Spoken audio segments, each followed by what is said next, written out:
ఈ బిడ్డల వారికి కూడా నా హృదయపూర్వక వందనాలు తెలియజేస్తున్నాం. మరి సమయాన్ని వృధా చేయకుండా మరి నా సాక్ష్యము వాక్యంలోనికి నేను వెళ్ళిపోతాను. ఎందుకంటే పూర్తి సాక్ష్యము బ్రదర్ డి షాలోమ్ ఆఫీషియల్ ఛానల్లో మీరు చూడగలరండి. మరి మొత్తం సాక్ష్యము చెప్పడానికి అవ్వదు, కానీ దేవుడు ఆయన ఎలా నడిపిస్తే అలాగా నా సమయంలో నేను దాన్ని ముగిస్తాను. ముందుగా లూకాసు శుభవార్తలో నుంచి ఒక మాటను మనం జ్ఞానం చేసుకుందాం.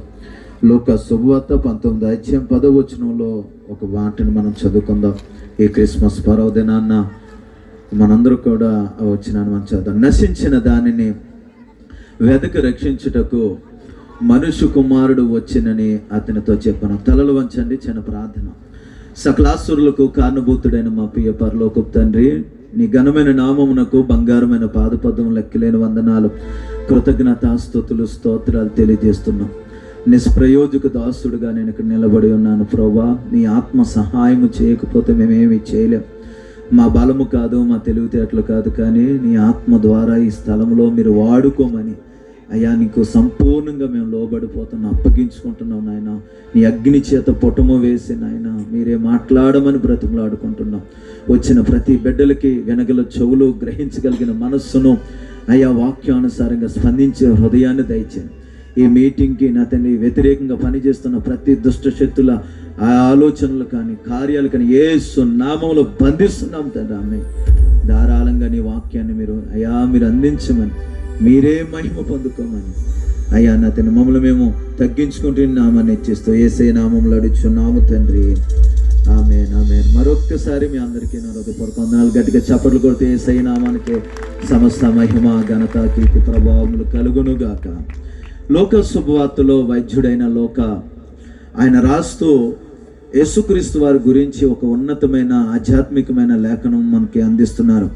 నశించిన దాన్ని రక్షించడానికి మనుష్య కుమారుడి లోకానికి వచ్చారు. యేసుక్రీస్తు వారు 2024 సంవత్సరాల క్రితము ఆయన మనిషి అవతారములో లేదా కారణ జన్ముడిగా ఈ లోకానికి ఎందుకు వచ్చారంటే, నశించిపోతున్న మనల్ని అందరినీ వెతికి రక్షించడానికి ఆయన ఈ లోకానికి వచ్చారు.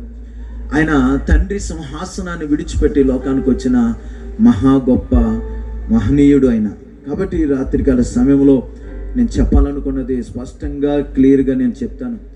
కొన్ని సంవత్సరాల క్రితము నా జీవితం ఏంటంటే నశించిపోయే గుంపులో నేను ఉన్నానండి. మాది వెస్ట్ గోదావరి, పెనుగొండ పట్టణానికి ఇంచుమించు 5 కిలోమీటర్ల లోపల కొయ్యేటిపాడు అనే ఒక పల్లి గ్రామంలో నేను జన్మించడం జరిగింది. మేము పుట్టుక ద్వారా అన్యులం, మేము ప్రభువుని మేము తెలుసుకోలేదు. మా కుటుంబంలోనికి యేసుక్రీస్తు వారు ఎలా వచ్చారు, నా సేవా పిలుపు ఏంటి, నా రక్షణ ఏంటి, సేవలో దేవుడు చేసిన కార్యాలు ఏంటి, సింపుల్గా నా 3 ముక్కల్లో నా సాక్ష్యాన్ని ఇంక్లూడింగ్ దేవుడి మాటలు నేను అందిస్తాను. కాబట్టి శ్రద్ధగా ఈ మాటలను మీరు వినాలని ప్రభుపేట మనం చేస్తున్నాను. రెఫరెన్స్లు తీయించడానికి సమయం కాదు, కాబట్టి ప్రతి విషయాన్ని మీకు అర్థమయ్యే విషయాల్లో ప్రభు నడిపిస్తాడు. కాబట్టి ఎలాగ నాకు కొనసాగుతున్న జీవితంలో మొట్టమొదటిగా నేను చెప్పాలి, మా నాన్నమ్మ గారి పేరు వెంకటరత్నం గారండి. కాబట్టి ఆమె ప్రభువు నమ్ముకున్నారు. ఎలాగంటే మా నాన్నమ్మ గారికి వివాహమైన దినాల్లో 3 బిడ్డల సంతానం దేవుడిచ్చాడు. తర్వాత మా తాతయ్య గారు కొల్లు గేస్తారు, మీకు అర్థమైపోయి ఉంటుంది ఏ క్యాస్ట్ అనేది. మన క్యాస్ట్ ముఖ్యం కాదు కాబట్టి నేను చెప్తలేదు, కానీ అలాంటి వృత్తిలో మా తాతయ్య గారు చనిపోవడం అనేది జరిగింది. చిన్న వయసులో మా నాన్నగారు చిన్న వయసులో చనిపోవడం అనేది జరిగింది.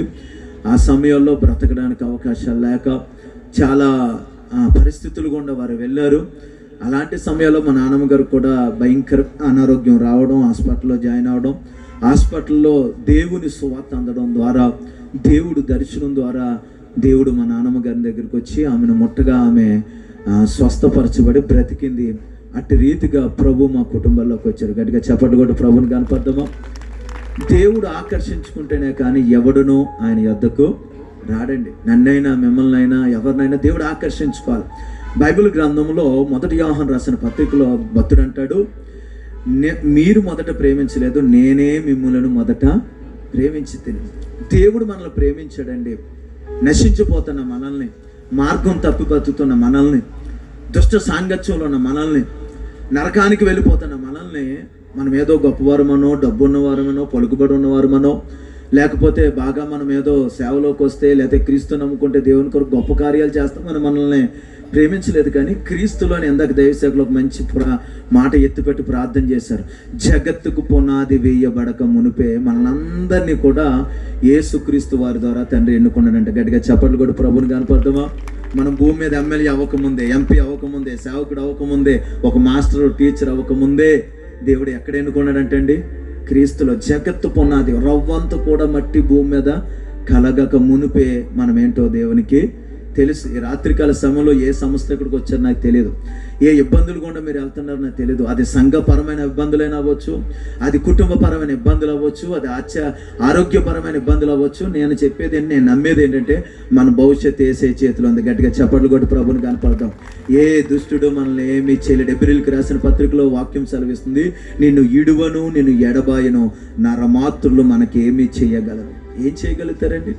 ఒక వ్యతిరేకంగా మాట్లాడినా, వ్యతిరేకమైన పన్నాగాలు పనినా, అది ఏదైనా సరే నీకు విరోధంగా రూపించబడిన ఆయుధం ఏది వద్దలేదు. గట్టిగా చప్పట్లు కొడుతూ యేసయ్యకి మహిమ చెల్లిస్తూ యేసు నామంలో ఆమేనని ఒప్పుకుంటూ నాకు విరోధంగా రూపించబడిన ఈ ఆయుధం వద్దలేదు. ఆమేన్. అలాగే దేవుడు మా కుటుంబంలో ఆయన ప్రవేశించాడు, కానీ మా నాన్నగారు తెలుసుకోలేదు, మా తల్లిగారు తెలుసుకోలేదు, నేను తెలుసుకోలేదు. నా యవ్వనకాల జీవితంలో నేను ఎప్పుడు ప్రభువుని దగ్గరకు వచ్చానంటే, నా 18వ సంవత్సరం ముందు 10th క్లాస్లో, 15వ సంవత్సరం ఏటలో, 14వ సంవత్సరం ఏటలో నేను ప్రభువుని తెలుసుకోవడం జరిగింది. జస్ట్ పరిచయం అంతే.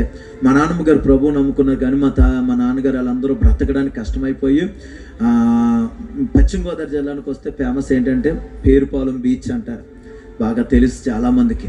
అక్కడ ఆ ప్రాంతానికి వెళ్ళిపోయారు, ఎందుకంటే బ్రతకడానికి అవకాశాలు లేక. ఉప్పు అమ్మడానికి, ఉప్పు కొంత వాటర్ని, సముద్రంలో వాటర్ని నిల్వ చేసుకుని ఉప్పు తయారు చేసి అమ్మడం. అలాగే చిన్నప్పటి నుంచి ఇప్పుడు వరకు మా నాన్నగారు ఉప్పు వ్యాపారంలోనే చేస్తూ ఉన్నారు, కానీ వారెవరికి ప్రభువుని తెలియదు.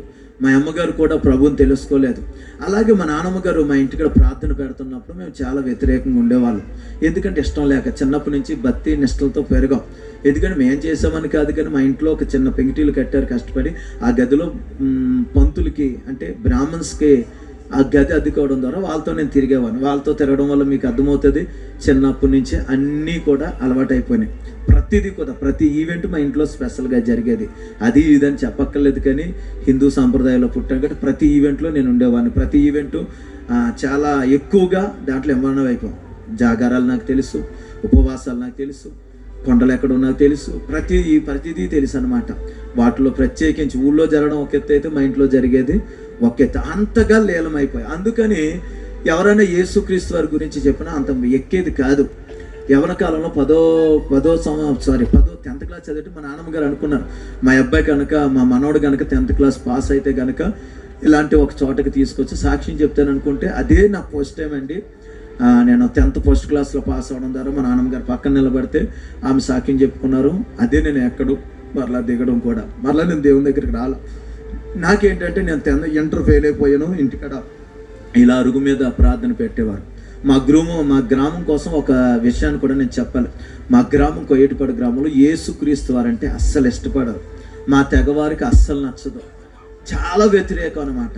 ఎంత వ్యతిరేకం అంటే, మా నాన్నమ్మ గారు వారు ప్రభువు నమ్ముకున్న తర్వాత ఆమెకు ఆశత్తులు పెట్టి ఎవరైనా సేవకుల్ని తీసుకొచ్చి సేవ జరిగించేది. ఇంటి ముందర ఒక పాకేజ్ ఏదో చేస్తే వాళ్ళని వెళ్ళిపోమన్నారు, వాళ్ళు వెళ్ళిపోరు. నేను యవ్వన కాలంలోకి వచ్చాక, ఇంటర్కి వచ్చిన తర్వాత బిలీవర్ చర్చ్ నుంచి ఒక 2 యవ్వనస్తులు వచ్చి మా అరుగు మీద ప్రార్థన పెడితే వాళ్ళు 3.5 సంవత్సరాలు చేశారు. వాళ్ళని కూడా కొట్టేసి ఊళ్ళో నుంచి పంపించేశాం.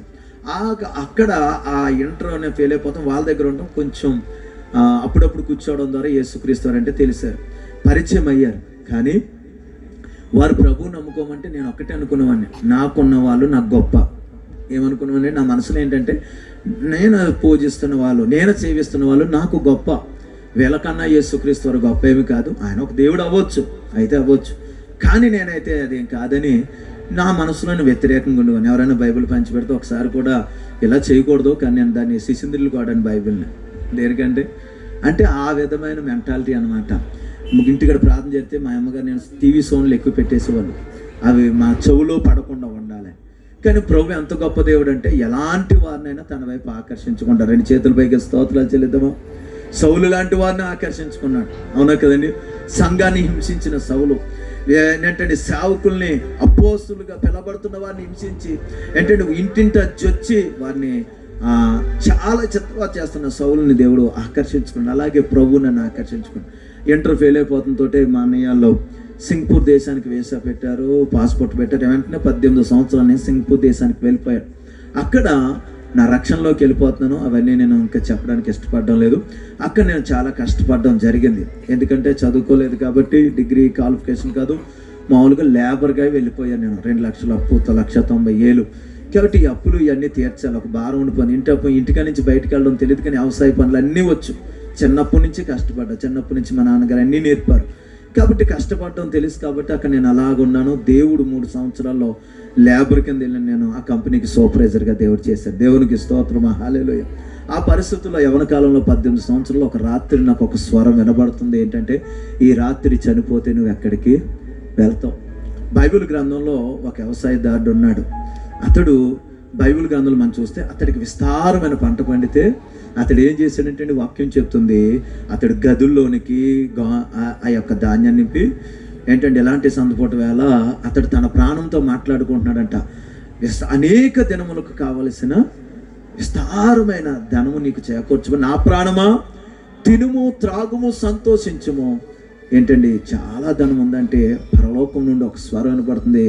ఒరే వెర్రోడా, ఈ రాత్రికాల సమయంలో నీ ప్రాణాన్ని నేను అడుగుచున్నాను, నువ్వు చనిపోతే ఎక్కడికి వెళ్తావు. ప్రియమైన దైవ జనాంగమా, ఈ రాత్రికాల సమయంలో మిమ్మల్ని నేను అదే ప్రశ్న వేయాలని ఆశపడుతున్నా. ఇక్కడ నేను నిలబడడానికి ప్రాముఖ్యమైన కారణం ఏంటంటే తెలుసా? ఒకవేళ ఈ గ్రామాంతాన్ని నేను ప్రభావితం చేయలేకపోతానేమో, కానీ నా యేసయ్య నాతో ఉండే ఆయన మాట్లాడుతున్నాడు.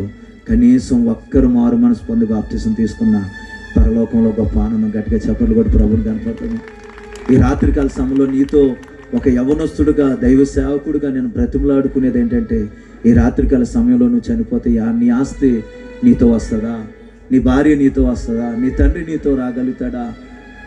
నీ కులం నీతో వస్తుందా? ఈరోజు కులాన్ని బట్టి చాలామంది ప్రభుకు దూరం అయిపోతున్నారే, ధనాన్ని బట్టి దేవునికి దూరం అయిపోతున్నారే, ఉద్యోగాన్ని చూసుకుని ప్రభుకు దూరం అయిపోతున్నారే, లేకపోతే ఈ బలాన్ని, ఆస్తి బలాన్ని, ఖండ బలాన్ని, ఈ లోక సంబంధమైన బలాన్ని చూసి దేవుడికి దూరం అయిపోతున్నారే. ఈ లోకంలో ఇంకా ఎంజాయ్ చేయాలని పాపం మీద ఆశ, అపేక్షతోటి ఈ లోకానికి యేసయ్యకి మనసోకుండా తిరుగుతున్న ప్రియ యవన బిడ్డ, నేను ఒకే ఒక మాట చెప్పిన, ఈ రాత్రికాల సమయంలో నువ్వు చనిపోతే ఎక్కడికి వెళ్తావు? ఆ రాత్రి నాకు ఆ సమయం వస్తే కళ్ళంట నీళ్ళు వచ్చినాయండి. 2 ప్రాంతం అవుతుంది, కళ్ళంట నీళ్ళు వస్తున్నాయి. ప్రభా, నా జీవితం పాపం. నాకు తెలుసు కదండి, ఒక మాట నేను చెప్పనవండి, మన మనుషులు మోసం చేయొచ్చు, తల్లిదండ్రులు మోసం చేయొచ్చు, సేవకులు మోసం చేయొచ్చు, గ్రామాన్ని మోసం చేయొచ్చు, పైన ఉన్న దేవుని మోసం చేయలేం. గట్టిగా చెప్పలు కూడా ప్రభుని కనపడము. నీ అంతరాత్మను మోసం చేయలేవు. నేను చాలా డీసెంట్గా ఉంటానండి. చిన్నప్పటి నుంచి నాది గొడవలు కానీ, అల్లర్లు కానీ ఇది కాదు, కానీ అందరి దగ్గర మంచిగా ఉన్నాను. కానీ నా మైండ్ సెట్ ఏంటో నాకు దేవుడికి మాత్రమే తెలుసు. భయంకరమైన చెడు తలంపులు వచ్చేయండి. యథార్థంగా దేవుని సన్నిధిలో భయంకరమైన చెడు తలంపులు. ఈ చెడు తలంపులకి నా జీవితం నాశనం అయిపోద్దామని భయపడి చనిపోవాలనే ఆలోచనలు వచ్చేసి అంత భయంకరంగా నీచమైన, అకృత్యమైన జీవితం నాది. అలాంటిది ఆ రాత్రికాల సమయంలో నేను కన్నీళ్ళు తడుగుతున్న నాయన, ఈ రాత్రికాల సమయంలో నేను చనిపోతే నా పాపం ఖచ్చితంగా నేను నరకానికి ఇడ్చుకెళ్ళిపోతాను. ఎవడు ఆపలేడు. అది సువార్త నేను వ్యతిరేకించాను. నా ఇంటి కూడా ఉన్న సేవకులు బాప్తిసం తీసుకుంటే నిర్లక్ష్యం చేశాను. ఎంతో కొంత సువార్త అందినా కానీ దానికి నేను లోపడలేదు. నాయన, ఈ రాత్రి నేను చనిపోతే ఖచ్చితంగా నరకానికి నేను వెళ్ళిపోతాను. నాయన, నువ్వు నాకు కావాలని రాత్రికాల సమయంలో కన్నీళ్లు కాస్తూ ప్రభు పాదాలను పట్టుకుని దేవుని సన్నిధిలో కన్నీళ్లు కాచి దేవుని అడిగి ప్రతి పాపాన్ని యేసయ్య దగ్గర ఒప్పుకుని నా హృదయాన్ని యేసయ్యకి అప్పగించాను. కానీ తల్లిదండ్రులతో నేను చెప్తున్నప్పుడు మా తల్లిదండ్రులు ఏమన్నారు తెలుసంటే, నేను యేసయ్యని నమ్ముకుంటానంటే 3 నెలలు మాట్లాడుతూ మానేశారు. నేను ఒక మాట నేను చెప్పనవండి, ఈరోజు నువ్వు బాప్తిసం తీసుకుంటే ఆపే వాళ్ళు ఎవరున్నారండి? ఈరోజు నీ తల్లి నీకు అడ్డం పెడతాదా? ఈరోజు నీ తండ్రి నీకు అడ్డం పెడతాడా? ఈరోజు నీకు ఎవరైనా ఆటంకపరిచే వాళ్ళు ఉన్నారండి? కానీ నా తండ్రి 3 నెలలు మాట్లాడుతూ మానేస్తే ఎంత బాధ, ఎంత వేదన. చిన్నప్పటి నుంచి ప్రేమతో పెంచిన తల్లిదండ్రులు ప్రభువు నమ్ముకుంటున్నామన్న ఒక్క కారణాన్ని బట్టి, నేనేదో సినిమాకి వెళ్తానని కాదు, నేనేదో లోక సంబంధంగా తిరుగుతానని కాదు, నా పాపాన్ని విడిచిపెట్టి యేసయ్యని నమ్ముకుంటానండి, బాప్తిసం తీసుకుంటానంటే నా తల్లిదండ్రులు మాట్లాడుతూ మానేస్తే 3 నెలల నుండి నేను వెళ్తున్న ఉద్యోగంలో కన్నీళ్ళు కాచి దేవుణ్ణి అడిగేవారు, నాయన నాకు ద్వారాలు తెరవండి నాయన, మీరు ద్వారం తెరిస్తేనే కదా నాయన, ఏ హృదయమైనా ఆకర్షించబడితేనే కదా నాయన, నన్ను ఎలాగ ఆకర్షించుకోండి, మా నాన్న మీరు ఆకర్షించుకోండి నాయన, ఆ దేవుడి సన్నిధిలో కన్నీళ్ళు కారిస్తే గొప్ప వెలుగండి. తెల్లవారుజాము నేను ప్రార్థన చేసుకున్న గొప్ప వెలుగుతో నన్ను నింపాడు. దేవునికి స్తోత్రం, హల్లెలూయా. ఆ రాత్రి ఉదయకాల సమయంలో మా నాన్నగారు ఇంచుమించు ఇండియా టైం 4 టైం అవుతుంది, అక్కడ 5 అయితే ఇంచుమించు 3 గంటలన్నర ఇండియాకి సింగపూర్ టైంకి మా నాన్నగారు ఫోన్ చేసి ఒకటే అన్నాడు, ఎలాగున్నావని అడగల, నువ్వు బాప్తీసం తీసుకుంటావు, యేసుక్రీస్తుని నమ్ముకుంటా అంటే, నాన్న నేను ఇప్పటి నుంచి నేను ఎప్పుడు బాధ పెట్టలేదు, నువ్వు నీకు ఇష్టమైతే నేను ఆ కార్యం చేయాలనుకున్నానంటే, నీ జీవితం నీ ఇష్టం, ప్రభు నమ్ముకోమన్నాడు. గట్టిగా చెప్పలు కూడా ప్రభు కనుకోండి. ఈ రాత్రికాల సమయంలో నేను ఒక్కటే చెప్పగలుగుతానండి, అది ఏ సమస్య అయినా మన మోకాళ్ళ ప్రార్థన పరలోకం నుండి ఏదైనా చేయగలదు.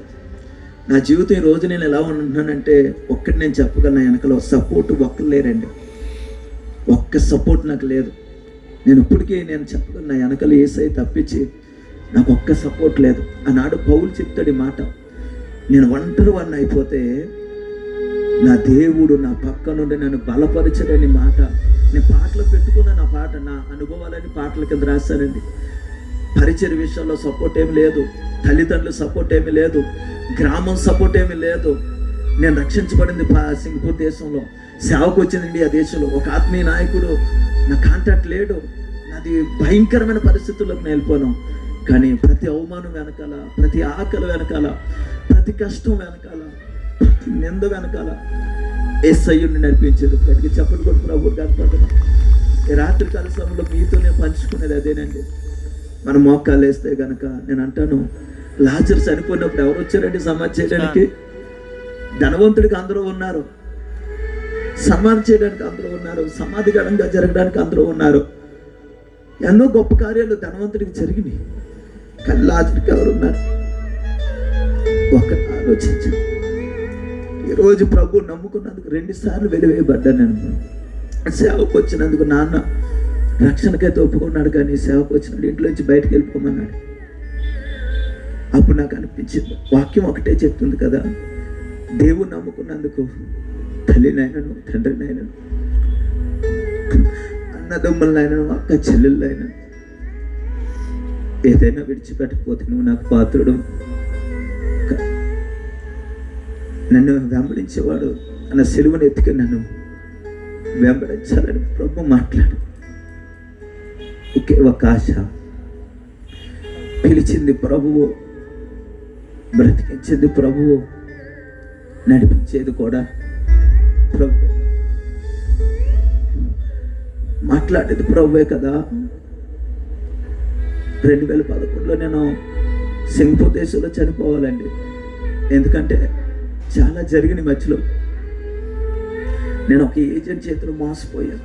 నన్ను తీసుకెళ్ళి అన్నయ్యకి యాక్సిడెంట్ జరిగితే అక్కడ బాప్తీసం తీసేసుకున్నాను, అక్కడ సేవలో సహకరించని. యాక్సిడెంట్ జరిగిందని ఆ వ్యక్తి కోసం నేను సింగపూర్ వచ్చేసాను. మరలా నేను సింగపూర్ వెళ్దాం అనుకున్నాడు, ఏజెంట్ మోసం చేసి మా కోయిటిపాడులో 10 మంది కడితే వాళ్ళందరూ మోసం చేస్తే మా గ్రామం ఏమన్నట్టు తెలుసా, సేవకుడు మోసం చేసేసారు. సేవకుడు అంటే వాళ్ళకి నచ్చక సేవకుడు మోసం చేశారంటే అందరూ మా కుటుంబం మీద పడిపోయారు. మా మామయ్య గారు ఎలాంటి పనిలో ముందుకెళ్ళినప్పుడు ఆయనకి 3 లక్షల రూపాయలు తప్పేశారు. మీరు లెక్క చేసుకోండి ఎంత తీవ్రంగా ఉన్నదో పరిస్థితి. మా నాన్నగారు అన్నారు, ఇంటికి వస్తే చాలా గొడవలు అయిపోతాయి, నువ్వు రావద్దు దయచేసి, తమిళనాడులో ఉండిపో, చెన్నైలో ఉండిపో. 2011 నేను చనిపోతానికి వెళ్ళిపోయాను. నా మనసు బాగోలేదు, ఎన్నో అవమానాలు, నిందలు. కానీ ఒకటే, దేవుని స్వరం నన్ను ఈ దినం వరకు బ్రతికించింది. నేను దేవునికి స్తోత్రం. చనిపోతానికి ఎన్నో ప్రేరేపణలు వచ్చినాయి, చచ్చిపోయే మార్గాలు ఎన్నో, కానీ బ్రతికించుకున్నాడు. ఈరోజు నిలబెట్టుకుని ఆయన సేవలో ఘనంగా వాడుకుంటున్నాడు. అలాగే నేను ఆ స్థలాన్ని విడిచిపెట్టి నేను ఇండియాకు వచ్చేసాను. ఇంటికాడ ఎలాంటి చిన్న గృహం కట్టుకుని బాకీలు తీర్చుకున్నాను అంతే. సింగపూర్ వెళ్ళడానికి లేదు, ఎందుకంటే సింగపూర్ గవర్నమెంట్ మోసం చేసిందని, రాంగ్ చేసిందని స్టాంప్ వేసేసారు. నా లైఫ్ అంతా స్పాయిల్ అయిపోయింది. సింగపూర్లో నేను సెటిల్ అయిపోదాం అనుకున్న ఆశలన్నీ చెదిరిపోయి మా సేవకులు అడిగారు, నీ గ్రామానికి వెళ్ళి సేవ చేస్తాను. నేను సేవకుని కాదండి, అక్కడ డిసిపుల్షిప్ ట్రైనింగ్ చేశాను అంతే, సేవకుని అయితే కాదండి. నేను ఏదో సువార్త చేస్తాను, లేకపోతే ఎవరైనా సేవకులు వస్తే సపోర్ట్ చేస్తాను అన్నాను. ఇండియాకు వచ్చేసాం. చిన్న ఇల్లు కట్టుకుంటే మేము గృహప్రవేశానికి సేవకులు పిలిచామని మమ్మల్ని మొట్టమొదటిసారి వెళ్ళేశారండి. వదిలేస్తే ఆ ఇంట్లోనే ఏడ్చుకుంటూ ఎవరు రాకపోయినా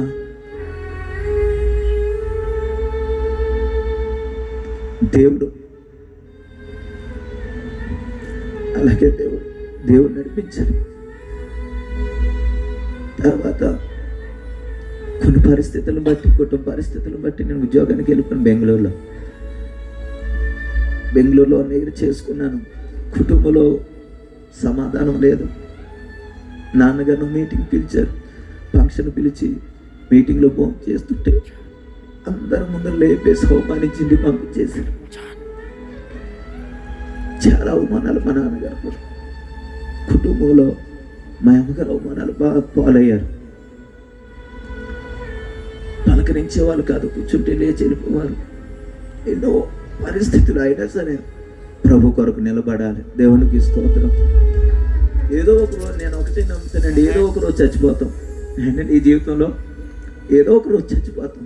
అదేదో ప్రభు కొరకు చచ్చిపోతే చాలు కదా, అది చాలు. ఆ జీవితానికి 70 సంవత్సరాలు 80 సంవత్సరాలు యాక్సిడెంట్లో చచ్చిపోవాలి చాలామంది ఉన్నారు. సంవత్సర జీవితాన్ని ఎదలేక చచ్చిపోవాలి చాలామంది ఉన్నారు. అప్పుల్లో చచ్చిపోయిన వాళ్ళు చాలామంది ఉన్నారు. పరీక్షలు ఫెయిల్ అయిపోతే చచ్చిపోయిన వాళ్ళు చాలా ఉన్నారు.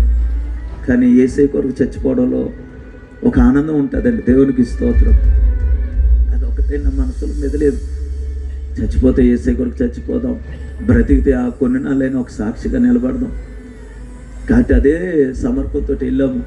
2013లో జాబ్ చేసుకుని నేను మరలా ఇక్కడికి వచ్చేసి ఎక్స్చేంజ్ కానిస్టేబుల్కి వెళ్ళాలి, ఒక జాబ్ చేయాలని ఆశపడ్డాను. కానీ కసి పట్టుదల, ఎక్కడికి వెళ్ళిన అవమానాలు ఎందుకు వీటన్నిటి విషయాల్లో దేవుడే కార్యం చేయాలని ఆయన వెళ్తే 7 మార్కుల్లో వాళ్ళు చెప్పారు, 7 మార్కుల్లో జాబ్ పోయింది. Running, high jump, long jump, shot put అన్నీ దేవుడి కృపను బట్టి వచ్చింది. కానీ మా క్యాస్ట్ని బట్టుకున్న మార్కుల్లో నా జాబ్ చాలా ఏడ్ చేశారు. ఒకటి అడిగేవాడిని, నాయన నేను నమ్ముకున్న నా నామాన్ని బట్టి నీకు అవమానం వచ్చేస్తుంది. నన్ను బట్టి నా తల్లిదండ్రులకి మాత్రం మేలుకు జరగలేదు. నన్ను బట్టి నీ నామానికి మహిమ రాలేదు. నా జీవితం ఎందుకు ఈ సుడిలో, ఈ కష్టాల్లోకి వెళ్ళిపోతుంది? నా జీవితంలో నీకు ఉపయోగపడతలేదు. నాకు నేను మంచి బతి చేస్తాను, నాకు సంతృప్తి లేదు. నా తల్లిదండ్రులకు ఉపయోగం లేదు. ఈ జీవితం నాకు వద్దునైనా తీసేసుకోమని ప్రార్థన చేశాను. అలాంటి సందర్భాల్లో ఒకరోజు మీటింగ్లో, రాజమండ్రి మీటింగ్కి వెళ్ళాం. ఒక రాత్రి ప్రభు నన్ను దర్శించాడు. ఆయన తన రక్తంతో కడగడం, ఆయన నన్ను అభిషేకించడం నేను అనుభవించాను. అలా అనుభవించినప్పుడు ఒకరోజు నా ఇంట్లో ప్రార్థన చేసుకున్న దేవుని స్వరం మాట్లాడి, నేను నిన్ను యవ్వనవస్తుల మధ్య నేను వాడుకుంటాను, నువ్వు నా సేవకు రావాలని మాట్లాడితే అదే విషయం అప్పుడు నేను దేవుని దగ్గర అడిగాను. 2 తీర్మానాలు తీసుకున్నాను. నాయన, ఎందుకు పనికిరాని వాడిని, నాకు బైబిల్ జ్ఞానము కానీ ఏ లోక జ్ఞానం కానీ ఏమీ లేదు నాయన. నన్ను సేవకు పిలుచుకుంటున్నావు, నాలో ఆ పరిశుద్ధత లేదు, ఆ నీతి లేదు, ఏమీ లేదు నేను. కానీ ఒకటి, నేను బ్రతుకున్నంతకాలం నీకు నామనుక మచ్చ రాకుండా కడవరకు నువ్వు నడిపించుకుని ఆయన ఒక తీర్మానం. 2, ఏ ఒక్కరి దగ్గర చేయి చాపకుండా నాయన నా బ్రతుకులో నేను గణపరిచే భాగ్యం దయచేయమని ఆ 2 తీర్మానాలు తీసుకున్నాను. ఏమీ లేక, బ్రతకలేక సేవకు వచ్చి 2 మచ్చ నాకు వద్దు నాయన. ఎవరి దగ్గర చేయి చాపకూడదు, చచ్చిపోయేంతవరకు అలాగే నేను వాడుకోను ఆయన అని అలాగ తీర్మానం తీసుకుని మా నాన్న దగ్గరికి వెళ్ళి, మా నాన్న ఇంట్లోంచి వెళ్ళిపోమన్నాడు. బయటకు వచ్చి దర్శిస్తున్నాడు. ఎక్కడికి వెళ్ళమంటావు, ఏ ప్రాంతం వెళ్ళమంటావు, ఎక్కడ సేవ చేయమంటాను ప్రభుని అడిగినప్పుడు ఆయన హాస్టల్ చూపించాను. నేను హాస్టల్లో చదవలేదు. హాస్టల్ పరిచయం చూపిస్తే హాస్టల్లోకి వెళ్ళాను. అక్కడ నేను 2 సంవత్సరాలు హాస్టల్ చుట్టూ తిరిగి పత్రికలు రాసుకుంటూ అలా సువార్త చేస్తూ ఒకరోజు ఒక శుక్రవారం ప్రారంభిస్తే ఆ శుక్రవారం నేను అక్కడ సేవ మొదలు పెడితే మొదటి రోజు జరిగింది. 2వ రోజు అది ఖాళీ చేసేమని కుండలన్నీ బయటపడేశారు. నేను దాక్షిణ్యంగా రోడ్డు మీద అలా నిలబడి చూస్తున్నాను. అయినా ఏం చేయమంటావు, ఊరికని ఊరు వచ్చాం, నువ్వు చెప్పావు, నేను వచ్చాను. అబ్రహాం ఆ రోజు ఎలాగ స్వరానికి లోబడి నీ ఇంటిని సదేశాన్ని విడిచిపెట్టి వెళ్ళిపోమన్నాడు. అయ్యా విడిచిపెట్టి వచ్చాను, నాకు ఒక్కరు తెలియదు. ఇక్కడ నడి రోడ్డు మీద నేను నిలబడ్డాను. నాకు ఆశ్రయం ఏదైనా దయచేయి. అని ప్రార్థన చేస్తున్నాడు దేవుడు. ఒక వ్యక్తిని పంపించాడండి. ఒక వ్యక్తిని పంపించి, బాబు మీరు చేస్తున్న ప్రార్థన మాకు వినబడుతుంది, నన్ను ఆకర్షించింది, ఈ రాత్రికి నేను షెల్టర్ ఇవ్వగలుగుతానంటే నేను చాలా సంతోషించాను. నడు రోడ్డు మీద మాతో పాటు 7 యవనస్తులుంటే వాళ్ళతో పాటు వెళ్తే వాళ్ళు ఎప్పుడూ కట్టుకున్న ఒక దైవ సేవకులు ఇల్లండి, పైన వేసుకున్నారు. ఆ ఊర్లో వాళ్ళు సేవ చేరుకుని వేరే ఊర్లో చేస్తారు. యవనస్తులను మా చేత రాత్రి 10 గంటలకే అది ఓపెన్ చేయించండి. దేవునికి స్తోత్రం, హల్లెలూయా. అక్కడ 6 నెలలు ఒక్క నైట్ కన్నా 6 నెలలు పరిచయం జరిగింది. తర్వాత దేవుడు తన దర్శనాన్ని బట్టి దగ్గరలో ఉన్న ప్రాంతానికి తీసుకెళ్ళి దేవుడు సేవకు తీసుకెళ్ళాడు. 2015లో దేవుడు సొంత గ్రామంలో సేవ చేయమని నేను చేయను, ఎందుకంటే ఎంతోమంది సేవకులు నిలబడలేదు అక్కడ. నా ఆలోచన ఏంటంటే నేను పుట్టాను కాబట్టి నా గ్రామంలో కాదు, నాయన నువ్వు ఎక్కడ చూపిస్తే అక్కడ, నాయన నా సొంత గ్రామంలో సేవ చేయలేదు. 2015లో ప్రభు మాట్లాడారని సొంత గ్రామానికి వెళ్తే అక్కడ చాలా భయంకరమైన సమస్యలు ఇంటిపైన పెట్టడం, అద్భుతాలు అండి. దేవుడు చాలా అద్భుతాలు చేశాడు. అక్కడ బ్రెయిన్ క్యాన్సర్ చచ్చిపోవలసిన ఒక ఆవిడ ప్రార్థన చేయగా బ్రతికింది. నేను దేవునికి మహిమ కలుగునుగా. నన్ను చిన్నప్పుడు పూజల్లోకి నడిపించిన ఒక వ్యక్తి పేక్ క్యాన్సర్ వచ్చేసింది, చనిపోయే స్టేజ్లోకి వెళ్ళి హైదరాబాద్ తీసుకెళ్ళి మొత్తం వాళ్ళంతా పేకిలే అక్కడ పెట్టేస్తే ఆఖరి నన్ను పిలిస్తే అప్పటికే నా ఊర్లో నా మీద చాలా కోపము. ఎందుకంటే ఎవరిని తీసుకెళ్ళినా యవనస్తులు రక్షించబడిపోతున్నారు, దేవుని ఆత్మ చేత పట్టబడేవారు బాప్తీసాలు జరిగిపోయి ఒకరో ఇద్దరు మొదలుపెట్టింది. అలాగలాగా దేవుడు దాన్ని అభివృద్ధి చేసుకుంటూ మొదలు పెడుతూ వచ్చాడు. ఇంకా నాకు ఎక్కడ దొరికితేనో పట్టుకుంటానని 2 కాపులు ఉండేవారండి. నాకు 2 కాపులు పెట్టేవారు. దొరికితే పట్టుకుందాం, ఏదో ఒక ఫైన్ వేద్దాం, ఏదో ఒక జరిమానా వేద్దాం, లేకపోతే ఏదైనా ఒక భయంకరమైన పరిస్థితిలో తీసుకెళ్ళి చూసారు. అయినా సరే ప్రభు పాదాలు పట్టుకుని వెళ్ళాము. ఎవరైతే మమ్మల్ని వీటిల్లోకి నడిపించాడు ఆ వ్యక్తికి ప్రార్థన చేయడానికి పెద్ద వ్యక్తి పెద్దనాన్నగారు అవుతారు. అతను ప్రార్థన చేయగా దేవుడు ఆ వ్యక్తిని చనిపోయిన స్థితి నుంచి బ్రతికిచ్చాడండి. దేవునికి స్తోత్రం, హల్లెలూయా. అలాగా దేవుడు నడిపిస్తుంటే మా నాన్నగారు నన్ను ఎవరైతే ఇంట్లో నుంచి వెళ్ళిపోమన్నా మా నాన్నగారితో దేవుడు స్వరంతో మాట్లాడారు, దర్శనంతో వారితో మాట్లాడారు. బైబిల్ గ్రంథం చెప్తుంది కదా, ఒకని ప్రవర్తన యెహోవాకు ప్రీతికరమైనప్పుడు వారి శత్రువులను సైతం మిత్రులుగా మారుస్తాడని. దేవుడు మా నాన్నగారిని దేవుడు దర్శించి, మా నాన్నగారు పెనుగొండలో నేను అప్పటికే స్థలాలు లేక ఇక్కడ పెట్టేవాడిని, ఇక్కడ వెళ్ళిపోమంటే వేరే వీధిలో పెట్టేవాడిని, అక్కడ తీసేమంటే కాంగోలు ఇసిరేసేవారు, పోలీస్ స్టేషన్లో పెట్టేస్తామని వారు బెదిరింపు. ఒక యవనస్తుడు స్వాత చెప్పినందుకు ఇలాగా మీటింగ్ తీసుకెళ్ళిన కాలర్ పెట్టి ఈడ్ చేసాడు ఒక తండ్రి. నేనేం మాట్లాడలేదు, మౌనంగా చూశాను. అలా తల్లిగారు వచ్చేసారు, భార్య గారు వచ్చే సేవకుని ఏమన్నొద్దు, దయచేసి ఏమన్నొద్దు అంటే నా రోడ్డు మీద దులిపేశాడు. అలా తలదించుకున్నాను. కానీ దేవుని మహాకృపండి, 2 సంవత్సరాల తర్వాత అదే తండ్రి వచ్చి ఇది చేతులు కాదు కాళ్ళు అనేట్టు నా కొడుకు నీ దగ్గర ఉంటే మాట్లాడన్నాను. గట్టిగా చెప్పదు ప్రభుత్వం తరఫున.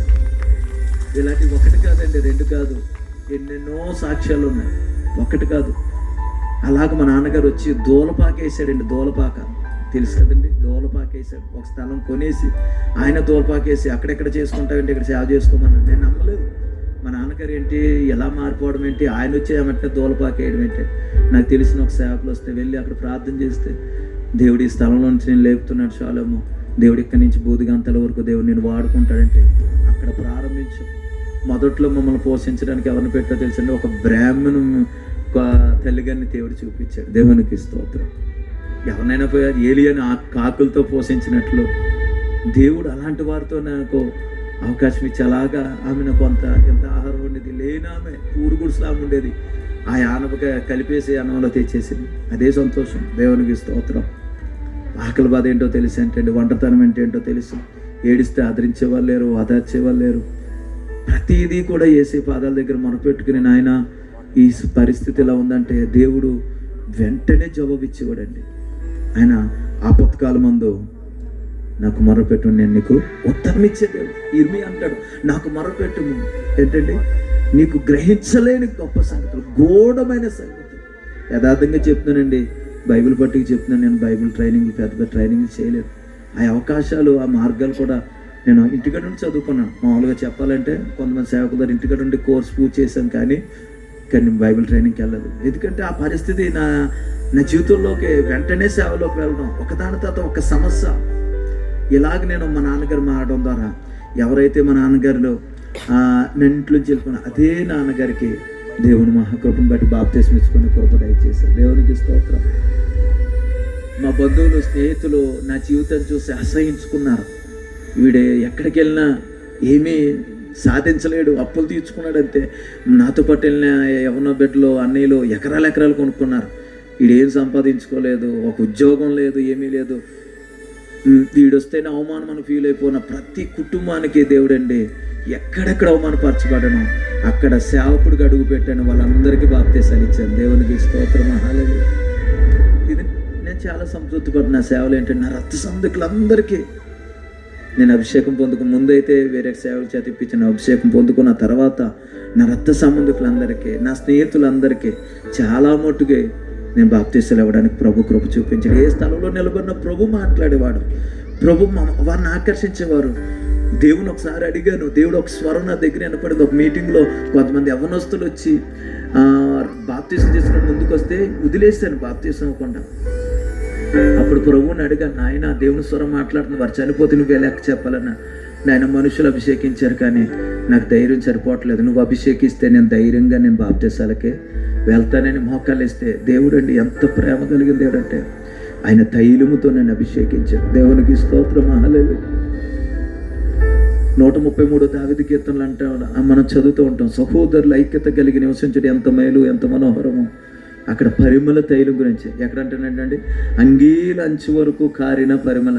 నేను అది అనుభవించానండి, నా పర్సనల్ ఎక్స్పీరియన్స్ ఇది. నేను మొక్కలేసి దేవుని సన్నిధిలో అడుగుతున్నప్పుడు, ఆయన గిన్నెతో నేను అభిషేకిస్తున్నప్పుడు ఒక నూనె మనం నెత్తి మీద ఒలిగితే చెంపలంట ఎలాగ అంగిలికి ఎలా కారుతుందో నేను అది అనుభవించానండి. దేవుడిని అడిగాను, నాయన నీవు ఇచ్చిన అనాయింటింగ్ అది నిజమైతే ఈ రాత్రి నేను వాక్యం చెప్తాను, ఖచ్చితంగా ఒక్కరైనా బాప్తిసం తీసుకోవాలి. అలాగే నేను దేవుణ్ణి నాతో దేవుడితో అలా మాట్లాడేవాడిని. దేవుడు అలాగే నిలబెట్టుకుని మాట్లాడితే అలాగే అర్ధరాత్రి కాలాల్లో బాప్తిసాలు ఇచ్చానండి. అర్ధరాత్రి బాప్తిసాలు, అన్నీ ఎక్కువ అర్ధరాత్రి బాప్తిసాలే. దేవుడు వాడుకుంటూ వచ్చాడు. ఒక ఏడుపడి గ్రామానికి వచ్చాము. నాన్నగారు సపోర్ట్, అమ్మగారు మొదట్లో వ్యతిరేకంగా మాట్లాడినా తర్వాత అమ్మగారు సపోర్ట్ అయ్యారు. తమ్ముడు అనేవాడు ఇంట్లో మనశ్శాంతి లేకుండా చేసేస్తున్నామని, ఎందుకంటే నేను తీసుకెళ్తున్న యవనస్తులు రక్షించబడుతున్న వాళ్ళందరూ వచ్చి మా ఇంటికి పెద్ద పెద్ద గొడవలు. ఆ గొడవలను బట్టి మా అమ్మగారు, మా తమ్ముడు వీళ్ళందరూ నాకు వార్నింగ్లు ఇచ్చేవారు, నువ్వేదో ఊరు బయట చేసుకోకుండా ఏంటి గోలేంటి ఇంటికి తీసుకొచ్చేసి.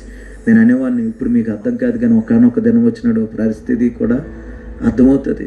మా తమ్ముడు వీళ్ళందరూ ఎవరైతే నాకు వ్యతిరేకంగా ఉన్నారో ప్రభుని బట్టి వారందరినీ రక్షించుకున్నాక వారందరూ నాకు సపోర్ట్ అయ్యారు. తర్వాత నాకు గ్రామం వ్యతిరేకం అయిపోయింది. 2017లో జనవరి 1న ఎన్నో అద్భుతాలు జరిగినాయి. ఒక 50 మందితో ఇంటి మీద ఆరాధన జరుగుతుంటే స్వామీలు వచ్చి పెద్ద గొడవ చేసేసారు. 2017 జనవరి 1ని కృతజ్ఞత కూడా చెప్తే 3వ రోజున సంఘానికి పిలిచారు. మా నాన్నగారు, నేను, అందరూ ఒకే ఒక్క మాట, గ్రామంలో ప్రార్థన ఆపేయాలి. ప్రార్థన ఆపేస్తే మేము గ్రామంలో ఉన్నిస్తాం, లేదంటే గ్రామం నుండి బహిష్కరిస్తాం. అంటే మేము నేను ఒక్కటన్నా నేను ప్రార్థన మట్టుగా అన్నాను. నా ప్రాణం పోయినా అది జరగని పని. నా దేవుని కొరకు మేము నిలబడాలి, మేము చేయాలన్నప్పుడు ఊరంతా వచ్చేసారండి. ఊరంతా మీదకి వచ్చేసారు. ఎలా బ్రతుకుతావు, నీకు మీ పిల్లలకి ఎలా పెళ్ళిళ్ళు జరుగుతాయో చూడండి. మా నాన్నగారికి చాలా భయపెట్టేశారు. అప్పుడే రక్షణలోకి వచ్చాడు. ఏమంటాడో ఏంటో అనుకున్నాను నేను, కానీ దేవుడు మా కృప. ఎందుకంటే మొదటిసారి వెలివేయబడినప్పుడు మా పెద్దనాన్నగారు, వీళ్ళందరూ పెద్దలు కాబట్టి మా పెద్దనాన్నగారు మా నాన్న దగ్గరికి వచ్చి మాట్లాడితే, ఎందుకు ఆడవాళ్ళు మాట్లాడి కుర్రోడు మాట్లాడి సంఘంలో ఇలా బయట ఉంటున్నామంటే, మొదటిసారి వెలివేయబడినప్పుడు నేను ఉద్యోగాలకు వెళ్ళిపోయినప్పుడు మా నాన్నగారిని మళ్ళా సంఘంలో కలిపేసి అప్పుడు 8 ఏళ్ళు తప్పేశారు. మా ఇంట్లో ఇల్లు ఓపెన్ చేసుకున్నందుకు, సేవకుని అడుగుపెట్టి ప్రార్థించి పెట్టుకున్నందుకు 8 ఏళ్ళు తప్పేసి కలిసాం. రెండోసారి నేను సేవ చేస్తున్నప్పుడు ఊరంతా వచ్చేసి నీకు జరగబోయేది ఏంటో చెప్తామని మొత్తం చెప్పారు. మా నాన్నగారు ఒకటే అన్నారండి, పరిశుద్ధాత్మ దేవుడు మా నాన్నగారితో మాట్లాడించింది ఏంటో తెలుసా, మా పెద్దోడు ఎలాగంటే అలాగన్నాడు. గట్టిగా చెప్పట్టు కూడా ప్రభుని కనపడతాం. ఆ రాత్రికాల సమయంలో గ్రామం అంతా ఏకమైపోయి మా మీద పడిన మేము ముగ్గురమే ఉన్నాం అక్కడ. కొంతమంది సంఘబిడ్డలు దూరం నుంచి వస్తున్నారు, మీదడిపోయినా కానీ దేవుడు వారి ముందున ధైర్యంగా నిలబడడానికి ప్రభు సహాయం చేశాడు. ఆనాడు స్తెఫను రాళ్లతో కొడతానికి వచ్చాడని మన వాక్యంలో చూస్తూ ఉంటాం. కానీ అతడు ఆత్మవశుడై అక్కడ మాట్లాడు. ఏ సమయానికి ఏది మాట్లాడాలో పరిశుద్ధాత్మ దేవుడే మనకు అవకాశము ఆలోచన ఇస్తాడు. నేను ఇప్పటికీ ఆలోచిస్తాను, నా సాక్ష్యం విన్నారు చాలా మంది, ఇన్ని బాధలు ఎలా పడ్డారండి అన్నారు. నేను ఎంత గొప్ప సాక్షి సమూహం అని 2018లో రాస్తే, కరోనా టైంలో ఒక ఆవిడ చనిపోదామని అనుకుంటుంటే పుస్తకం ఇల్లు తుడుస్తుంటే పుస్తకం కనపడితే దాంట్లో చాలామంది గురించి రాస్తూ లాస్ట్ని సాక్ష్యం చేస్తే ఆ సాక్ష్యం కన్నీళ్ళతో నాకు ఫోన్ చేసి అడిగింది, అయ్యా ఇన్ని బాధలు ఎలా పడ్డారు, ఎలా తట్టుకున్నారు? నాకు తెలియదండి, అది నాలో ఉన్న దేవుడే కార్యాన్ని జరిగించారు. ఈ రాత్రికాల సమయంలో నేను మీకు చెప్పేదంటే, మన ప్రభువునందు విశ్వాసం ఉంచితేనండి ఖచ్చితంగా మనల్ని నడిపించే మార్గము భక్తుడైన యేసని గారు పడుతాడు, నేను వెళ్ళే మార్గము నా యేసయ్యకే. మనం వెళ్ళే మార్గం మనకు తెలియదండి, రేపేమి సంభవించడం మనకు తెలియదు. కానీ మన భవిష్యత్తు మన చేతుల్లో ఉంది కాబట్టి మన అధైర్యపడవలసిన పనేమీ లేదు. ఆ దేవుడు నడిపిస్తాడు సమయోచితమైన ఆలోచనలు. నేను చిన్న వాళ్ళతో మీటింగ్లు కాదండి, పెద్ద వాళ్ళు వచ్చేసారు. ఒకరోజు ఒక యవనస్తుడు వచ్చేసాడు, మా నాన్నగారు వ్యవసాయం చేస్తుంటే నేను క్యారేజ్ అయితే ఎట్టుకెళ్తున్నాను, పొలం వెళ్తుంటే వచ్చేసి ఒక కొడవలు లేపేశాడు, ఎలా పెట్టేశాడు, ఈరోజు నేను నరికేస్తాను, నువ్వు ఎక్కడికి వెళ్తావన్నా. నేను అన్నాను, నేను సంతోషంగా నా యేసయ్య దగ్గరికి నేను వెళ్ళిపోతాను, ఎందుకంటే నా పాపాలు క్షమించబడే అనే నిర్ధారణ నాకు ఉంది. నేను యేసు రక్తంలో కడగబడ్డాను, నేను రక్షణ బాప్తిసం తీసుకున్నాను. నువ్వు ఈ రోజు నన్ను నరికేస్తే కనుక నేను యేసయ్య దగ్గరికి వెళ్ళగలుగుతాను. నేను ఎవరు మార్చేశారు, నీకు ఎంత ఇచ్చారను, నాకు ఎవరు ఏమవలేదు, నా యేసయ్య నన్ను వెలపెట్టుకున్నాడు. గట్టిగా చప్పట్లు కొట్టుకోదు. అది ఎవరు కొనలేదు. ఎంత ఇవ్వగలుగుతారు? ఎంత ఇస్తే తృప్తి ఉంటుందండి భూమి మీద? ధనము 1,00,000 ఇస్తే తృప్తి ఉంటుందా? 10 లక్షలు ఇస్తే తృప్తి ఉంటుందా?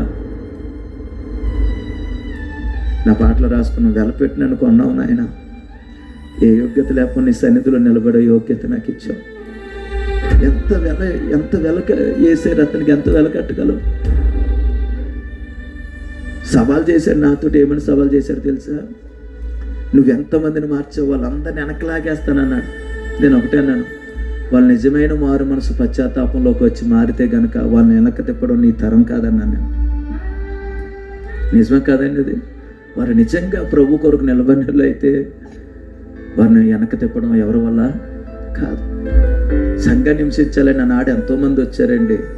వారందరూ ఏమంటారు చరిత్రలో లేకుండా పోయారు. వాళ్ళు అలాగా వ్యక్తి నా మీదకు వచ్చేసి చంపడానికి ప్రయత్నం చేశాడు. కానీ ఒకటి నీకు పిచ్చి పట్టేసింది, ఏసై పిచ్చి పట్టేసి నేను ఎవడేం చేయలేడని వెళ్ళిపోయాడు. మరలా సంఘ పెద్దలు వచ్చేసారు, పెద్దోళ్ళు, చిన్నోళ్ళు కాదండి. దారిలు కాసేసేవారు, కాసేసి నీ అంతేంటో తేలిస్తామన్నారు. ఊళ్ళో మంచి నీళ్ళు కానీ ఇవ్వలేదండి. నాకు పెళ్ళయింది, 2 బిడ్డలు దేవుడి కృపను బట్టి. మొన్న సువాత కూట పెడితే మా బిడ్డకి అనుకోకుండా మా మిస్సెస్ పప్పు పెడుతుంటే సేవకులు భోజనం పెడితే పప్పు పడిపోయింది మీద, మొత్తం కాలిపోయింది. ఒక మాట చెప్పనండి, ఊర్లో మా చిన్నాన్నగారే వైద్యులు, కానీ మా ఇంటికి వచ్చి వైద్యం చేసే అవకాశం కూడా లేదు. కొన్ని కిలోమీటర్లు మేము వెళ్ళాలి వైద్యానికి. కొన్ని పరిస్థితులు అయినా సరే ఈరోజు చాలామంది అనుకోవచ్చు, నాకు ఇల్లు అవ్వలేదు యేసయ్యా, నాకు గర్భఫలం అవ్వలేదు యేసయ్యా, నా బిడ్డకి ఉద్యోగం అవ్వలేదు, నాకు అది జరగలేదు ఇది జరగలేదు. చాలామంది యేసయ్యని విడిచిపెట్టేసి వాళ్ళు చాలామంది ఉంటారు. కానీ నేను ఒక మాట అంటున్నాను, అపోస్తులకి ఏమిచ్చారని సేవ చేశారండి? పౌలు గారు ఏమన్నారు? ఈ లోకాన్ని నేను పెంటగా ఎంచుకున్నాను అన్నారు.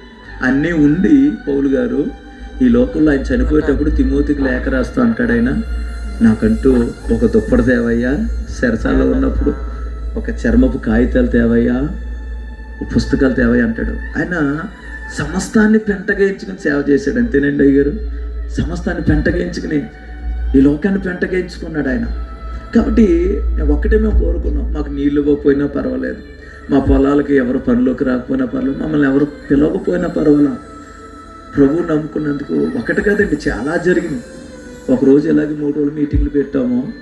మీటింగ్ పెడితే మేము వ్యవసాయం మా నాన్నగారికి సాయం చేసేవాడిని. నేను ఏ సేవకపోతే మొదటి నుంచి సంపూర్ణంగానే వచ్చాను. ఎవరి దగ్గర చేయి చాపకుండానే దేవుడు అలా నడిపించుకుంటూ వచ్చాడు. 3, 4, 5 ప్రాంతాల్లో సేవ చేస్తాం. 3 చోట్ల మందిరాలు కట్టాం. ఇప్పటికి టీవీ పరిచర్య, పాటలు చాలా దేవుడు ఇచ్చాడు కృపను బట్టి, ఆయన ఉచితమైన కృపను బట్టి.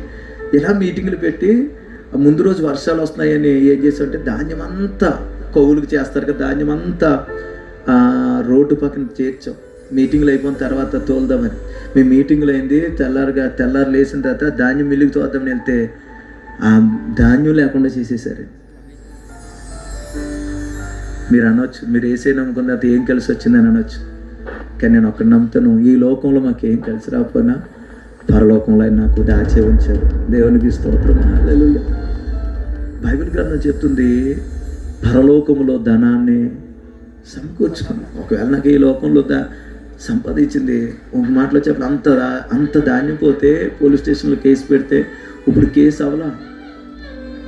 కానీ ఒకటి మాత్రం నేను చెప్పగలను, మేము నష్టపోయింది ఒకవేళ మాకు గౌరవాలు పోనీయేమో, పెళ్లి సంబంధాలు లేకుండా ఆపేసేవారు. ఎలాగా ఈ వ్యక్తిని ఇబ్బంది పెడితే ఎలాగైనా కాల్ దగ్గరికి రావాలి, వీళ్ళు చేసింది తప్పు అని ఒప్పుకోవాలి, ఊళ్ళో ప్రార్థన మానేయాలి, వీళ్ళకి తప్పేసి ఊళ్ళో కలుపుకోవాలి. ఇలాంటి భయంకరమైన పరిస్థితులు అండి. ఆ కవులు కూడా ఆ ధాన్యము పోయింది కదా కవులకు తెలిస్తే మగతా కూడా వాళ్ళు ఏమన్నారు తెలుసా, మీరు ఖచ్చితంగా కట్టవలసిందన్న, అప్పు చేసి కట్టాం. కానీ మేము బాధపడలేదు, ఎందుకంటే మా దేవుడు అన్ని ఇచ్చే దేవుడు. దేవునికి స్తోత్రం. ఏంటంటే అన్నంతలకు ఇచ్చాడు. ఈరోజు ₹1 లేకుండా సేవకు వచ్చాము. 3 చోట్ల మందిరాలు కట్టామంటే ఎవరినో ₹1 వేయలేదు. కానీ నాకు భయం వేసింది, యథార్థంగా చెప్తున్నాను. దేవుని సన్నిధిలో బుక్కులు వేసాను, 7 బుక్కులు వేసాను. ప్రతి చోటకి వెళ్ళి అడుగుదాము అని అంటే ప్రభు నాతో మాట్లాడు. ఒక యవనస్తుడు నా పాట పాడాడు. నాకు పాటలు రావడం తెలియదు, సంగీత స్కేల్ కూడా తెలియదు, నాకు ఏమీ తెలియదు. ఒక పాట నా సాక్ష్యం 2 పాటల కింద రాసిన ఒక పాట కుర్రోడితో పాడితే, ఆ కుర్రోడు అన్నాడు, మా చర్చికి ఒక పాస్టర్ గారు పెయింట్ డబ్బాలు ఇచ్చాడు, నువ్వు వెళ్తే 10 బత్తాలు ఇస్తాడంటే నాకు ఎలాగ వెళ్ళిపోయినా నాకు తెలియదండి. ఓ సేవకుడి దగ్గర అలాగే నిలబడ్డాను చేతులు కట్టుకుని. అతనేం సాయం చేయలేదు కానండి, చూశాడు వాళ్ళ పనులలో ఉన్నారు, ఇంటికి వెళ్ళిపోయింది. మొక్కలైతే ఎందుకో తెలియని దుఃఖం వచ్చేస్తుంది, కన్నీళ్ళు వచ్చేస్తున్నాయి. దేవుడు అన్నాడు, నేను చేత కన్నానికి నువ్వు వాళ్ళ దగ్గర నిలబడ్డావని మాట్లాడు. నాకు అలాంటి నీళ్ళు కాదు, నిజమే కదా నాన్న. ఏ సమర్పణ చేసావు, ఏ సమర్పణ మనం చేసాము, ఏ వాగ్దానం మన ప్రభు దగ్గర ఇచ్చి, ఏ మాట ఇచ్చి ఏం చేస్తున్నాను నాకు భయం వేసి. ఎజ్రా గ్రంథంలో ఎజ్రా అంటున్నాడు, ఏమన్నాడు తెలుసా, నా దేవుడు గొప్పవాడు అని నేను చెప్పాను. ఇప్పుడు మార్గ ప్రయాణములో నాకు మార్గంలో సహాయానికి రౌతుల్ని ఇమ్మని రాజు దగ్గర అడగడానికి నాకు సిగ్గు తోచిందంటారు. ఏమన్నాడంటే సిగ్గేసింది. ఆ మాట నన్ను బాగా పట్టుకుందండి. మనం ఈరోజు చెప్తున్న నా దేవుడు గొప్ప దేవుడు, ఐశ్వర్యవంతుడు, స్వస్థపరిచి, ఇన్ని మాటలు మనం చెప్తున్నాం. మనము ఒకళ్ళ దగ్గరికి వెళ్ళి చెయ్యి చాపి అడగడానికి నేను కాదు, నా దేవుని అవమానిస్తున్నాను. నా దేవుని నేను విశ్వాసించితే ఏదైనా చేసిన దేవుడు, నా విశ్వాసాన్ని ఎందుకు నేను తాకట్టు పెట్టాలి? నాకు ఆ రోజు నాకు నిజంగానే దేవుని దగ్గర క్షమాపణ అడిగాను, నాయన ఎజ్రాకి ఇచ్చిన సమర్పణ నాకు ఇవ్వండి. సిగ్గేసిందండి. ఈరోజు ఎందుకు సిగ్గుపడతలేదు నాయన? ఎందుకు నేను నిలబడితే పిలిచిన దేవుడు నమ్మదగిన వాడు కదండి. పిలిచిన వాడు నమ్మదగిన వాడు. తల్లి అయినా మరుస్తుందేమో, తండ్రి అయినా విడిచిపెట్టేస్తాడేమో, బంధువులు, స్నేహితులు, ఆప్తులు, మిత్రులు ఎవరైనా విడిచిపెట్టేస్తారేమో, దేవుడు సాయం చేస్తాడు కదా అని దేవుని దగ్గర నమ్మకంగా ఉన్నానండి. నిజం. ఇప్పుడు సేవకు వచ్చిన తర్వాత ₹1 కూడా నాకు సపోర్ట్ చేయలేను మా నాన్నగారు. దేవుడు మాట్లాడితే 3 గుంచెల నెల పొలం వేసి మందిరం కట్టించాడు. గట్టిగా చెప్పండి కూడా ప్రభు. నాకు సంతోషం అనిపించింది. దేవుడు ఎవరితో ఎలా మాట్లాడాలో మాట్లాడు. గొప్ప మందిరాన్ని ఎక్కడ అవమానపరచబడ్డానో, ఎక్కడ మీటింగ్లు ఆపేశారో, అదే సెంటర్లో దేవుడు నాకు పెనుగొండలో గొప్ప మందిరాన్ని దేవుడు నాకు ఇచ్చాడు. ఇప్పుడు మందిరం చూడడానికి వస్తున్నారు. దేవుడు గొప్ప దేవుడు అండి. మనం నిలబడాలే కానీ ఆయన అద్భుతాలు, ఆశ్చర్యకార్యాలు చేసే దేవుడు. నేను ఈ నిరీక్షణ నేను సిగ్గుపరచదన్నాడు ప్రభువు వాక్యంలో. మనం ప్రభు యందు నిరీక్షణ ఉంచగలిగితే కనుక ఆ నిరీక్షణ మనం సిగ్గుపరచదు. మా వాళ్ళు ఎలాగనుకున్నారు, మా కులస్తులు ఎలా అనుకున్నారు, ఈయన ఎంత ఆపుదామంటే ఆగుతలేదు, ఎంత తొక్కేద్దామంటే ఆపుతలేదు. మాతో ఎవరైనా మాట్లాడితే 10 ఏళ్ళు తప్పు, మా మందిరానికి ఎవరైనా వస్తే 10 ఏళ్ళు తప్పు. ఊళ్ళో నేను చాలామంది బాప్తీసాలు ఇచ్చాను. ఏమని తీర్పు తీర్చారు తెలుసా? మాది పొరుగురులో మందిరం ఉంది, మమ్మల్ని వెలేశారు. కాబట్టి ఇప్పుడు ఏంటంటే పొరుగురులో మందిరానికి వెళ్ళిన మా తమ్ముడేమో, నాకు ఒక తమ్ముడు ఉన్నాడు, తమ్ముడు బట్టల షాప్ పెట్టుకున్నాడు. వాడు బ్రతకడానికి, వాడికి యాక్సిడెంట్ అయింది, ఆడు బతకడానికి. ఆ షాపులో ఎవరు పని చేయడానికి వెళ్ళినా, ఆ షాపులో బట్టలు కొన్నా, ఈ మందిరానికి ఎవరైనా వెళ్ళినా ₹10,000 జరినామనేసారు. అది ఎంతవరకు వర్కౌట్ అవుతుందని ఇద్దరిని రోజుకి 500 కూలిచ్చి ఏం పెట్టేవారంటే కాపలా పెట్టేవారు. మా తమ్ముడు ఒక షాప్కి ఎలక్ట్రీషియన్ చేసిన ఒక కుర్రాడికి 2 సార్లు తప్పేశారు. 2 సార్లు ఇప్పుడు ఒక మాట చెప్పనవండి, మామూలుగానే మందిరానికి రావడం కష్టం మనకి. ఇప్పుడు నేను బాప్తీసం ఇచ్చి రక్షించిన ఆత్మలో ఏంటండి 10 ఏళ్ళు జరిమానా కట్టి మందిరంలోకి వచ్చి కూర్చున్నంత ఆత్మీయత చాలామంది వెళ్ళిపోరండి. ఏంటండి చాలామంది వెళ్ళిపోరు. 2 కుటుంబాలు మాతో నిలబడినాయి, మిగతా వాళ్ళందరూ పోనీ ఈ వేరే మందిరానికి వెళ్దాం. కానీ విచిత్రం ఏంటి తెలుసా, మా గ్రామంలో జరుగుతున్న పరిస్థితి ఏంటో నేను చెప్తాను. నాకు ఎవరి మీద దేశాలు, ఇప్పటికీ నా గ్రామాన్ని ప్రేమిస్తున్నాను. ఇప్పటికీ మోకాళ్ళేసి నా గ్రామంలో నాకు భయం, నా గ్రామంలో ఎవరైనా చనిపోతే దేవుడు నన్ను అక్కడ పెట్టాడు, ఒక్కరి మన చనిపోయినా నేను లెక్కప్ప చెప్పాలి. కానీ వీళ్ళతో దేవుని సాధాలు అడుగుతున్నాను. ఇప్పటికీ నాయన వారు తెలియక చేశారు, వారి ప్రేమ దేవుని ప్రేమని తెలియక చేస్తున్నారు, వారిని క్షమించమని ఇప్పటికీ నేను ప్రార్థన చేస్తున్నాను. మా ఊర్లో ఎవరైనా చనిపోతే 30 కిలోమీటర్లు ఇంచుమించు మేము సమాధి చేయడానికి, సమాధి కూడా ఇవ్వలేదు. పెద్ద సమాధి తోట ఉంది, మాకు ఇవ్వలా, పండించాలి. ఎందుకు మాట చెప్తానంటే, చావు అనేటప్పటికి పోనేలేంట్రా, ఇలాంటి అప్పుల్లో కూడా బాధల్లో నన్ను వదిలేస్తారు. కానీ అదే సమయాల్లో కూడా మమ్మల్ని చాలా మా సంఘ బిడ్డలకి చనిపోతే నేనే దగ్గరుండి కట్టో కట్టించుకొని దాని మీద నుంచి శవాన్ని 30 కిలోమీటర్లు ఇంచుమించు తీసుకెళ్ళి అక్కడ సమాధి చేసుకొని వచ్చిన దినాలు ఉన్నాయి. అలాగా మా ఊర్లో పెళ్ళిళ్ళు జరిగితే పెళ్ళిళ్ళు దగ్గరుండి, దానికోసం నేను పెళ్ళిళ్ళు లైసెన్స్ తీసుకుని నా పిల్లలకి నేను దగ్గరుండి ఊళ్ళో ప్రార్థన పెట్టి జరిగించాను. ఇలా కాదు, ఎన్ని కోణాల్లో ఈ వ్యక్తిని ఆపుదామన్నా ఆపుతలేదని. మాది 2 క్యాస్ట్లు ఉంటాయి, మాకు చాలా ఉంటాయి క్యాస్ట్లు. ఈ పక్కన ఉన్న క్యాస్ట్ కొత్త హై క్యాస్ట్ అంటారు, క్యాస్ట్ నేను చెప్తలేదు. వాళ్ళ దగ్గరికి వెళ్ళారు వీళ్ళందరూ. ఆ కుర్రాన్ని మేము ఆపలేకపోతున్నాం. ఎక్కడ ఏ కోణంలో అయినా సరే ముందుకెళ్ళిపోతున్నాడు. మీరే ఏదైనా చేయాలంటే వాళ్ళందరూనండి కొత్త పలుకుబడి ఉన్నవాళ్ళు, 10 గ్రామాలకు బాగా తెలుసున్న వాళ్ళు, డబ్బులు ఉన్నవాళ్ళు, వాళ్ళు ఏం చేశారంటే ఇంటికి వచ్చేసి ఒక వ్యక్తిలాగా అన్నాడు, ఎన్ని ఎకరాలైనా అమ్మేస్తాను, నేను లేపేస్తాను అన్నాడు. మేము ఏం చేసాం? పోనీ మిమ్మల్ని ఏమన్నా మతం మారమని అడిగామా? లేకపోతే మీ ఇంటికి వచ్చి మేము ప్రార్థన పెట్టామా, ప్రార్థన చేసామా? ఒకటే మా విశ్వాసాన్ని మేము కొనసాగిస్తున్నాం, మా ఇంటికాడ మేము ప్రార్థన చేసుకున్నాం అని మేము చెప్తుంటే అదంతా మాకు అనవసరం అన్నారు. ఒకరోజు నేను మీటింగ్కి వెళ్ళి వచ్చాను, బండి స్టాండ్ అయ్యగానే తీసుకెళ్ళిపోరు, ఒక పంచాయతీ ఆఫీస్ దగ్గర తీసుకెళ్ళిపోరు. అక్కడ చూడగానే పోలీసులు, అక్కడ చూడగానే ఎంఆర్ఓ, ఎంపీలు వీళ్ళందరూ వచ్చేసారు, మీటింగ్ పెట్టేశారు. నన్ను తీసుకెళ్ళి నుంచో పెట్టేసేమన్నానని తెలిసే ఈ వ్యక్తి ఊరికి చాలా హానికరంగా ఉన్నాడు. ఏమేమి మాట్లాడాలో మీకు తెలుసు, ఎలాగ చెప్పాలో అలా చెప్పారండి. నా పక్షంగా మాట్లాడడానికి ఒక్కరు లేరు. నేను ముందే చెప్పాను, నా పక్షంగా ఆ రోజు మా నాన్నగారు కూడా లేరు. నా పక్షంగా మాట్లాడేది ఏమీ లేదు. నాకేం చేయాలి అర్థం కావట్లేదు. నిలబడ్డాను, హృదయంలో దేవుణ్ణి ప్రార్థన చేసుకుంటున్నాను. నాయన ఈ పరిస్థితి వచ్చింది, ఏం చేయమంటావు? నాకెవరూ లేరు నాయన, నాకు ఆలోచన ఇవ్వండి, ఈ సమయంలో మీరు మాట్లాడండి నాయన. మీ దూతలను పంపించాను. అలా నిలబడ్డానండి. నాతో పాటు మా చిన్నాన్నగారిని ఒక ఆయన కుటుంబాన్ని వెళ్ళేశారు. వాళ్ళ నాన్నగారు నాకు సపోర్ట్ కాదు, ఎందుకంటే ఆ వ్యక్తిని నేను రక్షించినందుకు మా తాతయ్య గారు, వరుసకి తాతయ్య గారు చాలా కోపం పెట్టేసుకుని నేను ఎక్కడ కనుగొన్న రాళ్ళిచ్చి కొట్టేసేవాడు, గచ్చిడ బూతులు తిట్టేవాడు, నేను తలదించుకుని వచ్చేసేవాడు. అలాంటి పరిస్థితుల్లో అతన్ని నుంచి పెట్టారు. ఆ పరిస్థితుల్లో అతను మాట్లాడాడు, అండి మమ్మల్ని ఊళ్ళో నుంచి వెళ్ళేసారండి అన్నట్టు మాట్లాడితే అందరూ అన్నారు, వీళ్ళు అన్నారు, అండి వాళ్ళు మేము ఊళ్ళో నుంచి పోలీసులు అడిగారు వెళ్ళేసారా అన్నట్టు, లేదండి వాళ్ళే మాట్లాడుతూ మానేస్తారని. అలా మాట్లాడుతూ మానేస్తారు, ఒక మానేస్తారు, 2 మానేస్తారు. కానీ ఎంత శత్రుత్వం ఉన్నా ఊళ్ళో వాళ్ళందరూ మాట్లాడడం మానేరు కదని ఎంఆర్ఓ గారు వీళ్ళందరూ అడిగారు. అడిగితే ఈ పక్కన నాకు నెగిటివ్గా తీసుకొచ్చిన ఒక వ్యక్తి తాతయ్య గారు, అతను నాకు నెగిటివ్గా తీసుకొచ్చి సాక్ష్యం చెప్పడానికి తీసుకొచ్చారు. ప్రభు అద్భుతం చేశాడండి. ఏమని చెప్పు తన బాధ అని చెప్పుకున్నాడు. ఏమన్నా తెలుసా, నేను చనిపోయే పరిస్థితుల్లో నాకు ఆరోగ్యం బాగోలేదు, ఈడు మా ఓడికి బాప్తీసం ఇవ్వడం ద్వారా నాకు ఊళ్ళో టిఫిన్ కూడా ఇవ్వడం లేదండి, కొన్ని కిలోమీటర్లు వెళ్ళి నేను టిఫిన్ తెచ్చుకుంటున్నాను, నాకు చాలా బలహీనం అయిపోయాను అందరి ముందు చెప్పారండి. అందరి ముందు చెప్పడం వాళ్ళకి అర్థమైంది, నిజంగానే వీళ్ళని గ్రామం వెలివేసింది. నేను చెప్పగానే ఇంకొక వ్యక్తి లేసిపోయి ఇలా ప్రార్థనలు పెట్టేస్తున్నాడండి. ఇంటికాడ ఆడవాళ్ళు తానం చేస్తున్నారు. మీకు తెలుసు కదా, నీకు ఎలాగ మాట్లాడాలో అలా మాట్లాడేశారు. దీనికి ఎలాగో చెప్పగలుగుతావు? ఏమని చెప్పినా ఎవరు నమ్ముతారు? నేను అలాగే ఉన్నా.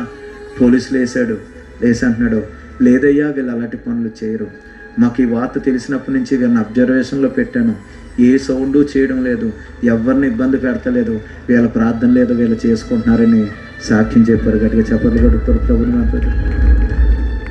మళ్ళా చెప్తున్నాను, వాడిలో ఒంటరైన వాడు 1000 మందితో సమానం. నేను చెప్తున్నానండి, మన ఒంటరి వాళ్ళు కాదండి, మన పక్షంగా దేవదూతలు ఉన్నాయి. మనకు ఆ పక్షంగా పరిశుద్ధాత్మ దేవుడు విజ్ఞాపన చేస్తారండి. రోమిలికి రాసిన పత్రిక 8 అంటాడు, మీరు మీ పక్షంగా మీరు ఎలాగ మొరపెట్టాలో మీకు తెలియదు, కానీ ఆత్మ తానే మన పక్షంగా విజ్ఞాపన చేస్తారు. ఏప్రిల్కి రాసిన పత్రికలో 7 అంటూ అనుకుంటున్నాను, యేసుక్రీస్తు వారు తండ్రి కుడి పార్శ్వం మీద ఉండి మన కొరకు విజ్ఞాపన. ఫుల్ పవర్ సపోర్ట్ ఉందండి మనకి పరలోకసారి. నేను ఎప్పుడు ధైర్యంగా చెప్తాను, ఊరు సపోర్ట్ లేకపోవచ్చు, డబ్బులు లేకపోవచ్చు, ఈ లోక సపోర్ట్ లేకపోవచ్చు, పరలోక సపోర్ట్ ఉంది. గట్టిగా చెప్పరు కూడా ప్రభుత్వం చెప్పరు. సేవ చేయడానికి ఏం కావాలి చెప్పండి? ఏం కావాలి అసలు సేవ చేయడానికి? అది చాలదా మన జీవితానికి భూమి మీద? ఆ సపోర్ట్ సరిపోదా మనకి? కాబట్టి మన జీవితాల్లో మనం ఏం కలిగి ఉన్నామో అది తెలుసుకుంటే కనుక మనం ధైర్యవంతులమండి. మనం ఎప్పుడు ధైర్యంగా ఉంటామో అప్పుడు గొప్ప కార్యాలు ప్రభు కొరకు చేయగలుగుతాం. ఎమ్మటనే ఈ మాట ఎప్పుడైతే సాక్ష్యం చెప్పారో వాళ్ళ క్యాస్ట్ మొత్తం కుర్చీలన్నీ తన్నేసి, నీ ఇష్టం, మీరు ఏమీ ఈ బిడ్డని ఏమీ చేయలేకపోతున్నారు, ఈ కుర్రోని మేము ఏం చేస్తామో చూడండి అన్నారు. పోలీసు వచ్చారు, ఆ ఒంటి మీద చెయ్యన్న ఉండే నేనేం చేస్తానో మీరు చూస్తారని అన్నారు. ఆ రోజు అయిపోయిన తర్వాత కొన్ని రోజులు గడిచిన తర్వాత నన్ను ఒక మీ అపార్ట్మెంట్కి పిలిచారండి. పెద్దోళ్ళు కదండి, బాగా పెద్దోళ్ళు, వాళ్ళ వయసుకి కానీ వాళ్ళ ఇది కానీ ఏం సరిపోను నేను, కానీ పిలిచారు. ఇలాంటి ఆ గ్రౌండ్ 4 స్టేర్లో 5 స్టేర్లు ఉంది, కింద మీటింగ్ పెట్టారు, కూర్చోబెట్టాను అని అన్నారు. ఒకే ఒక్క మాట, ఊళ్ళో ప్రార్థన మానేయాలి, ఎంత కావాలి నీకు అన్నాను అడిగారు. ఏమండి, ఎంత ఇస్తే మానేస్తాం, ఆఖరి సెటిల్మెంట్లోకి వెళ్ళిపోయింది.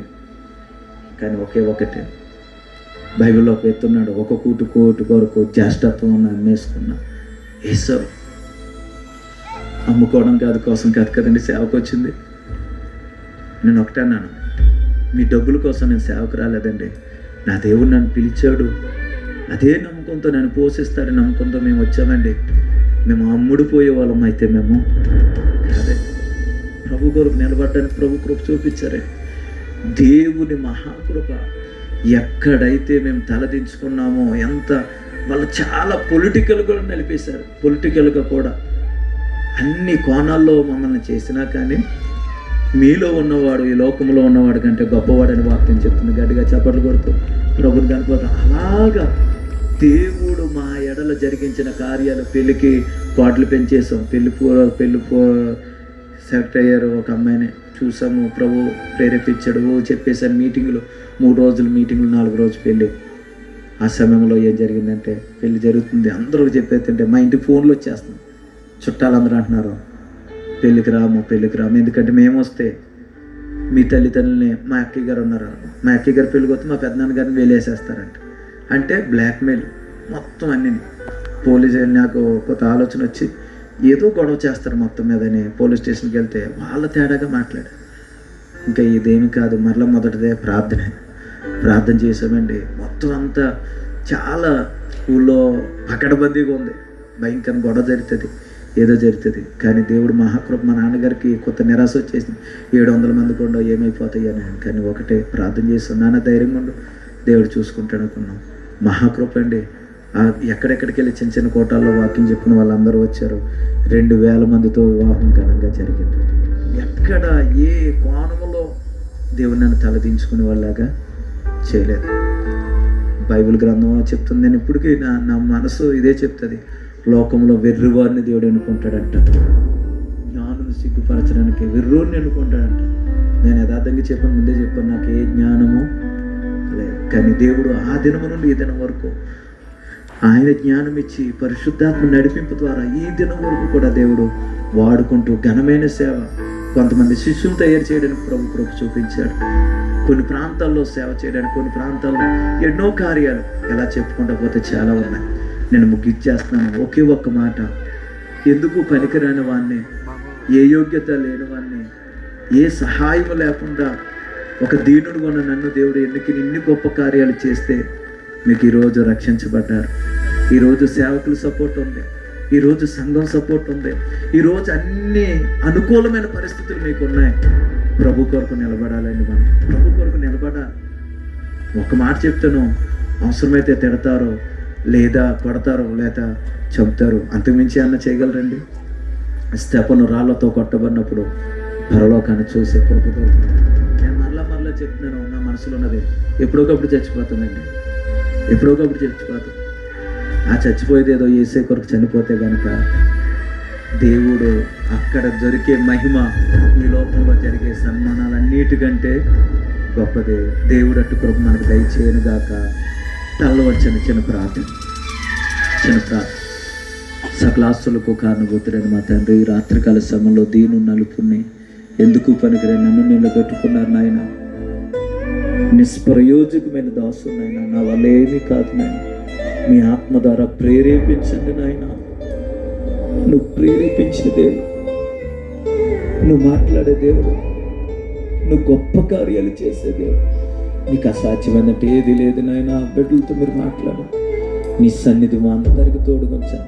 మీరు అన్నారు, నశించిన దాన్ని వెదకి రక్షించడానికి ఈ లోకానికి వచ్చిన గొప్ప దేవుడు నాయన. నీ పాదాలు పట్టుకు ప్రతిమలాడుకుంటూ రక్షణే కాదు నాయన, నీ అభిషేకాన్ని ఇచ్చారు, నీ పిలుపునిచ్చారు. పిలుపుకు తగిన సామర్థ్యాన్ని ఇచ్చి, వనరులను ఇచ్చి, అభిషేకం ఇచ్చి మీరు వాడుకుంటున్నారు. నేను ఇక్కడ ఎవరైనా ఎంతో భారంతో దయసేపు రాజేసుకుని మీటింగ్ పెట్టాను. ఏది వృధా కాకూడదు నాయన, వృధా కాదు. నా ఆత్మల పంట ఇచ్చేది, గొప్ప కార్యాలు ఇచ్చేది ఆయన. నీ పాదాల దగ్గర మొదలు పెట్టుకో. ఈ సాక్ష్యం ప్రజల జీవితాల్లో మీరు తీసుకోవాలి. వారికి అన్నిటి మార్చమని మారాలంటే అనుభవాలు మధురముగా మార్చమని నామములు ప్రార్థించని వేడుకుంటున్నాము తండ్రి. ఆమేన్, ఆమేన్, ఆమేన్. మరి సమీక్షల దేవాదేవునికి నా హృదయపూర్వక వందనాలు. అలాగే మరి మమ్మల్ని ప్రేమతో ఆహ్వానించిన ప్రియ సేవకులు రాజేష్ గారికి నా హృదయపూర్వక వందనాలు. దేవునికి మహిమ. అందరూ కూడా బిగ్గరగా చప్పలు కొడుతూ యేసయ్య నామాన్ని మహిమ. హల్లెలూయా. బిగ్గరగా చప్పలు కొడదాం ఒకసారి.